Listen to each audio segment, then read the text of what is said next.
दोस्तों आप लोग देख रहे हैं राइजिंग भोजपुरी और राइजिंग भोजपुरी में आप लोगों का बहुत बहुत स्वागत है। दोस्तों खेसारी लाल यादव का गाना जीजा जी से सीख लो, जिसका पोस्टर अभी एक दो दिन पहले आउट हुआ था, उसका टीजर अभी आउट हो चुका है अभी 1 घंटा पहले 6 बजे डेंजर म्यूजिक यूट्यूब चैनल के माध्यम से।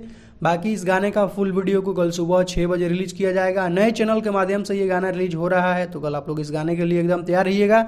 बाकी दोस्तों फिलहाल खेसारी लाल यादव की जो टीम है वो पहुंच चुकी है आजमगढ़। फिलहाल आजमगढ़ में खेसारी लाल यादव हैं, अपने फिल्म रंग दे बसंती का शूटिंग वहां पर कर रहे हैं। बाकी दोस्तों आप लोगों को पता है कि अब सावन बहुत ही नजदीक है, मुझे लगता है कि अगले मंथ यानी जुलाई के फर्स्ट वीक में सावन चढ़ जाएगा, तो काफी कम समय बचा हुआ है सावन के लिए। तो फिलहाल खेसारी लाल यादव की जो टीम है वो आजमगढ़ पहुंच चुकी है।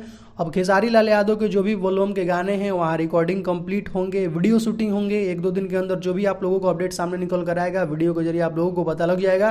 बाकी काफी सारे स्टारों के बोलबम के गाने रिलीज होने स्टार्ट हो चुके हैं, काफी लोगों के शूटिंग भी हो रहे हैं। तो अब खेसारी लाल यादव भी अपने बोलबम गाने का वीडियो का शूटिंग स्टार्ट करने वाले हैं बहुत ही जल्द। तो थोड़ा दिन आप लोग और वेट कीजिए, अलग अलग कंपनियों के माध्यम से आप लोगों को सुनने को मिलेगा।